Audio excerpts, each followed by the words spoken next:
Esta es una producción de Grupo Fórmula. De viva voz, Raúl Olmos, periodista de investigación de Mexicanos contra la Corrupción y la Impunidad, autor de libros como El Imperio de los Legionarios, Fox, Negocios a la Sombra del Poder, Gigante de Lodo, Odebrecht y su historia de corrupción en México y el saqueo corporativo de reciente publicación. Con mi admiración y reconocimiento de siempre, gracias Raúl por estar con nosotros esta mañana. ¿Qué tal, Ricardo? Un gusto saludarte de nuevo.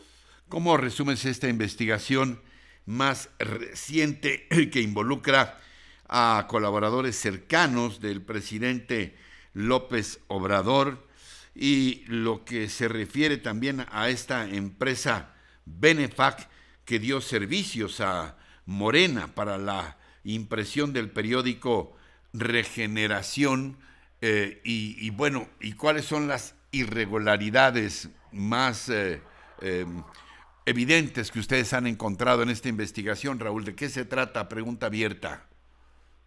Bueno, se trata de una operación de contratación de empresas oficialmente declaradas por el SAT y por el SAT de la actual administración, oficialmente declaradas como empresas fantasma o simuladoras de operaciones.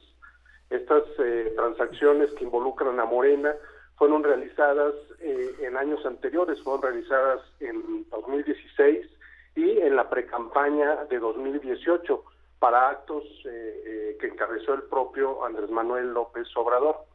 Esto me parece muy relevante porque involucra a dos de los personajes más cercanos del actual presidente, uno de ellos su secretario particular, Alejandro Esquer, quien está involucrado con la contratación de dos empresas fantasma cuando él fue secretario de Finanzas de Morena. Y luego también involucra a el actual vocero, Jesús Ramírez Cuevas, en la contratación de otra empresa, o por lo menos en la contratación para un medio de difusión oficial de Morena que él dirigía, que él fundó y dirigió, que es Regeneración. Y esto además aceptado por el propio Jesús Ramírez, de que la contratación con una de estas empresas fantasmas se realizó y que él mismo mostró en su momento documentos que confirmaban la contratación o los pagos realizados a esta empresa fantasma. Es grave el asunto porque precisamente una de las acciones que ha venido emprendiendo la actual administración ha sido el combate a las llamadas empresas fantasma, que pues son utilizadas regularmente para fines de evasión fiscal o lavado de dinero. En el caso de Benefac, que se ha recurrido a ellas por dos personajes cercanos, pues sin duda ponen en duda este discurso, ¿no? En el caso de Benefac, ¿cómo se configura, una pregunta cándida, cómo se configura Benefac como empresa fantasma? ¿Por qué la podemos calificar así? Bueno, se califica así desde sus orígenes, porque esta empresa fue constituida en el año 2014 en un pequeño poblado ubicado entre los límites de Oaxaca y Veracruz, y cuando uno revisa quiénes son los supuestos socios, pues se trata de dos personas de condición humilde, radicadas en Oaxaca. Una de ellas, a la que contacté, vive en Teotitlán de las Flores, un municipio ubicado en la zona norte de Oaxaca, y cuando platiqué con la supuesta dueña, ella misma se sorprendió al saber que aparecía como la accionista de una empresa que factura, según los reportes del SAT, al menos 70 millones de pesos al año. Nos decías que, una empresa que está ubicada en un pequeño poblado en Oaxaca, cuya accionista se sorprende de los datos que tú le das, una empresa que factura 30 millones de pesos, y en donde no hay la menor evidencia de que se trate de una empresa que tenga esas capacidades, Raúl. Sí, así es. Te comentaba que los indicios de que se trata de una empresa que simula operaciones vienen desde el año 2014, cuando fue constituida, y pues las accionistas son dos mujeres de condición humilde de Oaxaca. Una de ellas, que fue consultada, se mostró sorprendida al saber que aparecía como accionista y confirmó pues que habían sido robados sus datos para constituir esta empresa. Estos indicios fueron seguidos en su momento por el SAT, que en 2018 inició una investigación sobre las operaciones de esta empresa y en particular empezó a revisar las facturas o comprobantes fiscales emitidos desde 2016 y constató que se trataba de operaciones simuladas o inexistentes.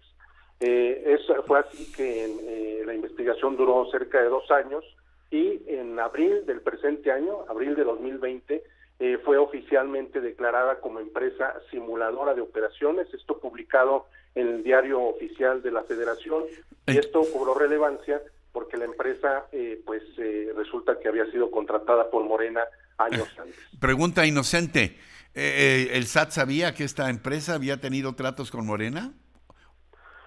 Bueno, no necesariamente debería haberlo sabido porque la investigación que se hizo fue en conjunto hacia todas las operaciones comerciales que realizó esta empresa a lo largo de los años. Otra pregunta inocente. La gente, los responsables, en este caso el señor Ramírez, el señor Esquer, pudieron haberse no dado cuenta de que se trataba de una empresa irregular o a todas luces estaban enterados de esta condición fantasmal de Benefac. Es prácticamente imposible que no hubieran sabido porque se trata de una empresa sin instalaciones, infraestructura ni condiciones para prestar los servicios por el que se le contrató. Son las llamadas factureras que en realidad venden las facturas para simular o para cubrir un hueco económico, un hueco o un gasto realizado. Finalmente, a reserva de lo que quieras añadir, ¿qué piensan ustedes en Mexicanos contra la Corrupción de lo que ha dicho hasta ahora el gobierno? Ha habido una descalificación desde la mañanera a esta institución, Raúl. Bueno, la postura de la organización siempre ha sido, cada vez que se denuncian actos de corrupción, aportar las pruebas, las evidencias, y uno lo que hace, uno hace su trabajo con el sentido optimista de contribuir a que la corrupción se combata en este país, y lo deseable sería que la propia autoridad tomara nota de lo que se aporta para profundizar en su cruzada contra la corrupción. Por eso es preocupante que el presidente haya descalificado la investigación sin siquiera conocerla. Se le preguntó en la mañanera que si conocía acerca de estas contrataciones y dijo, no las conozco, pero se trata de una campaña de descalificación. Entonces, ¿cómo puede decir que es una campaña de descalificación sin antes haberse tomado la molestia de indagar o de conocer los contratos ahí presentados en el reportaje? Yo creo que primero debió haberlos conocido, saber cuáles eran los elementos que se aportaban y en su momento, si consideraba que se trataba de una campaña, entonces sí, dar una opinión informada, pero no una opinión totalmente desinformada, prejuiciada, como la que aportó aquel día en la mañanera. ¿Algo más que quieras puntualizar, Raúl Olmos, que no te haya preguntado? Bueno, sería lo deseable que la autoridad tomara nota de todo lo que se viene aportando como indicios, no solo de la organización en la que colaboro, sino de otras organizaciones de la sociedad civil que tienen un fin noble de contribuir a que las cosas mejoren en este país, Ricardo. Raúl Olmos, periodista de investigación de Mexicanos contra la Corrupción, gracias como siempre por tu confianza en este espacio. Gracias, Raúl. Con mucho gusto, hasta luego.